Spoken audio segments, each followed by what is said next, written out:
I'm in. Tell me when we're live again. There he is. There we are. So it can be done. Okay, now, it can be done. I can't believe you even doubted me. You guys should have been watching Stacy's face. This one guy in his own backyard was able to do this himself with some easy tools. It looks like he crafted all those tools basically out of wood. Right. That's right. I still think... Me personally, I would use my caravan. I think the aliens did it. Even use the same technology to move a house or someone's barn that they had off, from their property. Just him, not anybody else, just him. But right. but they're also building the pyramid up. How many feet high is that? You know, Stonehenge is big blocks stood up. And I guess there's some cross beams too, but the pyramids were a lot higher than that. And the mathematical preciseness of it. You know, it's not just building it. I mean, hang on, I got all my paperwork here. Let's just talk. But you're sitting there, you're not thinking in the way that they would. If they're building a pyramid, that they were using pulley systems and they were able to move these blocks with just a push. I mean, in my town in the 1700s, they moved a great big huge church from one side of the town to the other without the technology that we have today. Yeah, but there's this mathematical stuff that can't be explained. You know, the preciseness. Let me just read some of that. Okay. The first is that the sun on the first day of the summer solstice falls right between the Great Pyramid and its neighboring pyramid, dead center, middle, perfect for the Egyptians to figure out where the sun sets on the summer solstice and then build not only the Great Pyramid but another one to frame the sun will be nearly impossible without highly technological help. Some of the pyramids are over 700 feet long, yet every base is perfectly square with 90-degree angles. If there are small differences in the lengths of the sides, they are by mere centimeters. Let's see, the perimeter of the pyramid is divided by 2 times the height. The result is exactly equivalent to the number pi, out to the 5th digit. The chance of that phenomenon occurring as sheer coincidence is remarkably small. I mean, how could they have done that? The lines of longitude and latitude that the pyramid lies on are 31 degrees north by 31 degrees west.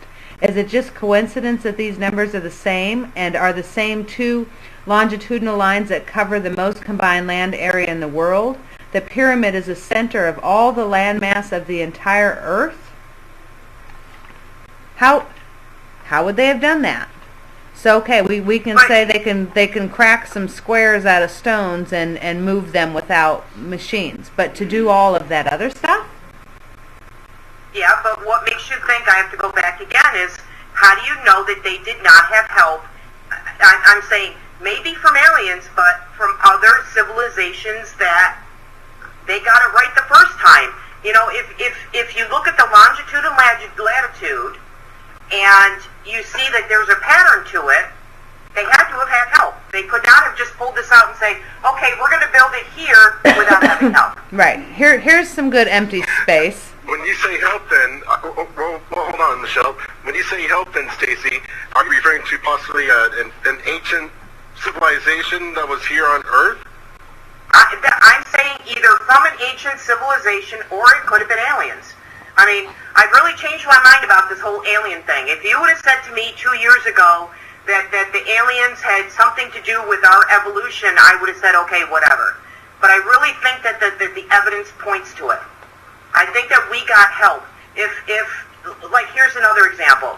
If we are truly derived we were evolution from primates, how come we have arts? How come we have things that we have beauty, we have arts, we have these different things? Why do we have that as opposed to other primates? what part of that evolution made us change?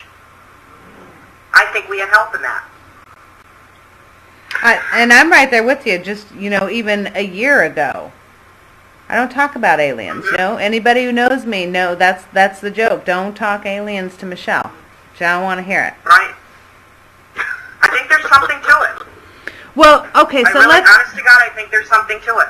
World War II, they talked about the Foo Fighters and all these strange crafts, and we entered in the wake of World War II this incredible fast forward in technological advances, and they think that was based on help from aliens, whatever you want to call it.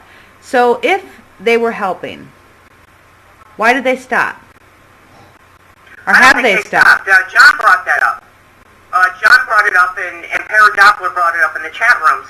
I don't think they stopped. I think that it's very well covered up now. I think that we've gotten technology that we can't explain at this point, and I think that it's just we're not meant to know it. Greg, do you believe the government tells us everything? Well, you know what? Honestly, I think the computer comes from their technology. I do. That's my honest opinion. I think certain elements of the computer comes from them. It could be quite possible. And, talking about modern day stuff, and this is to kind of go on the other side of it, I was doing some research and stumbled across a bunch of different videos and stuff with David Icke, I think is how you say his last name, I-C-K-E. And, I'm not a conspiracist, and, I don't worry about all of that stuff. I believe the government keeps some information from us for certain reasons, and in most cases they're probably right in doing so. However, found these interesting videos that talk about a planned hoax of a fake alien invasion that's going to happen to, I guess, kind of frighten us back under the thumbs of the government. They'll stage this alien invasion and then come in and save the day so that we build our trust. Right. Well, interestingly enough, the date that this is supposed to happen, although David Icke says it may not happen on that date now that so many people are talking about it, is this Friday, September 9th.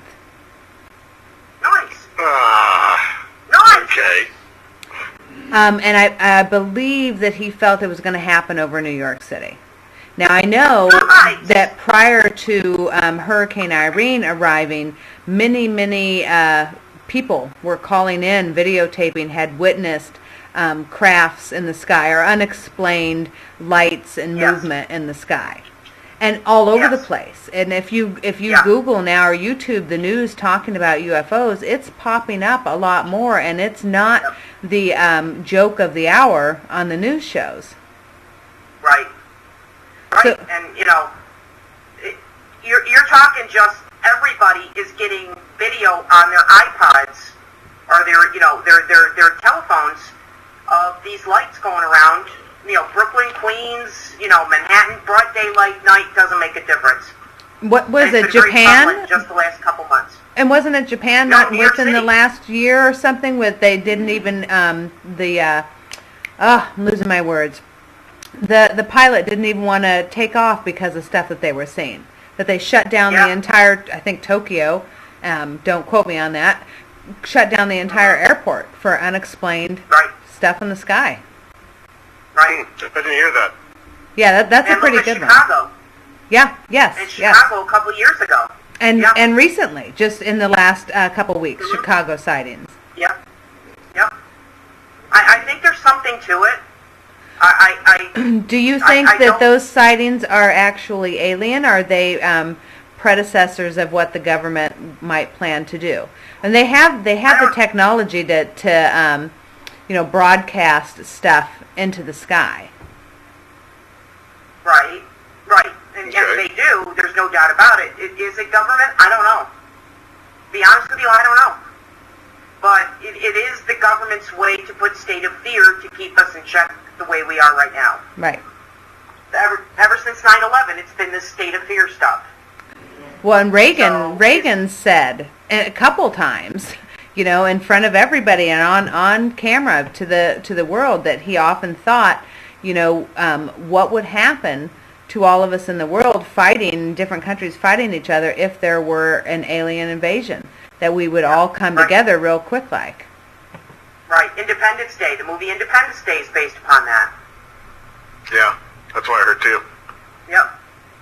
So, honestly, if they do it, I think they're fools. I don't think that they would want to do it so close to September 11th, but maybe that's the reason why they are.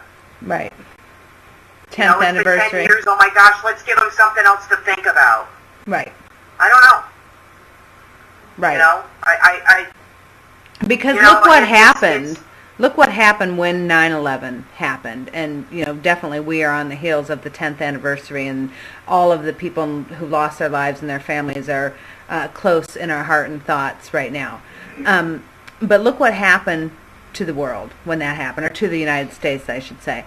We all came real close together. We got our priorities straight real quick, and we bonded, and then that has now sort of faded. And of course there's thoughts that government was behind or knew what was going to happen on 9/11 too, but so maybe this is just the next step. Right. Paradoppler in the chat room says our government is the only government that denies UFOs and aliens. Not the only government. There's many of them out there that still won't confess one way or the other. But I think as far as the Western world, we're the only ones that aren't releasing our records and saying to their citizens, hey, here's what we got. We don't know what to make of it either, but we're going to release them. Take a look at them. Yeah, Mexico just did that. That's right. And I think that's another reason why that the government has gotten technology from them, is because they're not going to let that out. Number one, because it's like, oh my gosh, Al Gore invented the internet. How do we know that? I'm saying aliens did. Poor Al. Who he was with. Poor Al.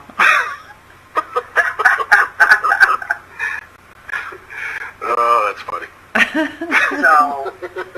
Yeah, I mean, there's the thought that all the crafts that crashed, Roswell, Area 51, that, they took those crafts and reverse technology, and that we, too, now have those same abilities.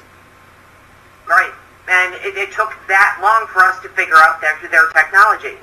So, which brings back to John's question of is this technology being used today? I think it is. I think that there are things that have been integrated into our lives that came from them. And I think it's taken us quite a while to figure it out, but we figured it out. And, just look in the last 20 years alone, how our technology has come leaps and bounds in just 20 years. Or better yet, maybe in the last 100 years. Oh, for sure. Yeah.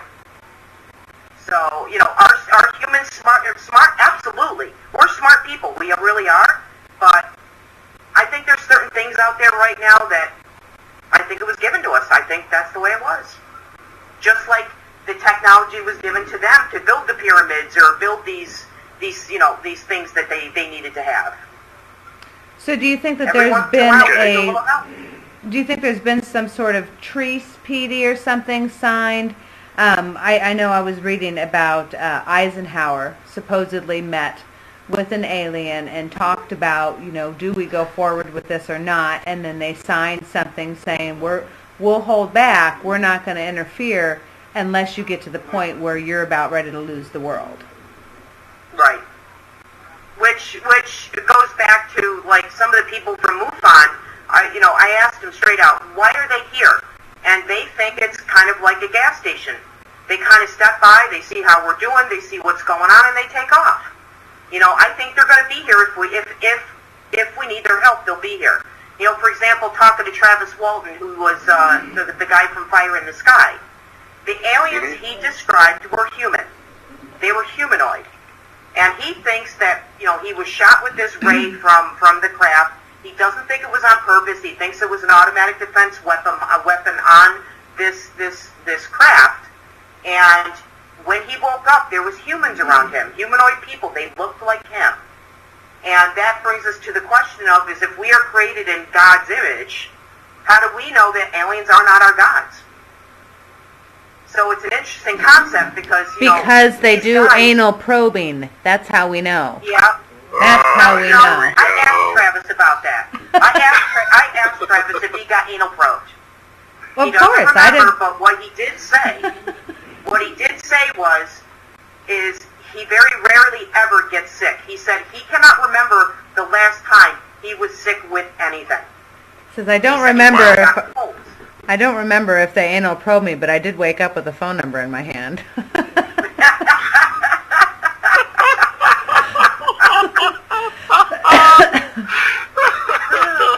Actually, Travis said that they were making a joke about him even before he came back, and it was, how do you know Travis Walton really was abducted by aliens? And the answer is because there was a Milky Way in his pocket. Wah, Even before he got back, they came up with that joke. I thought it was pretty cool. That's cute. Well, we are down to 1 minute as far as I can tell, Greg. You're in studio, so I'm just looking at my time. What do we got? We got less than a minute. We got, according to here, 19 seconds. Oh, holy crap. Well, I think we need to hit this topic again next week because we just have more to talk about. Yeah, we do. Yeah. Anal It probing. was definitely fun. So, yeah, more on anal probing. Maybe next time we can actually talk about the, things like the Nazca lines or, we call it, the heads and Easter Island. Yeah. Okay. Yeah. Next week, part 2. Okay? That works. Absolutely. Let's say goodnight before they cut us off because that's so rude. Good night, all. Good night, everyone. Until next week.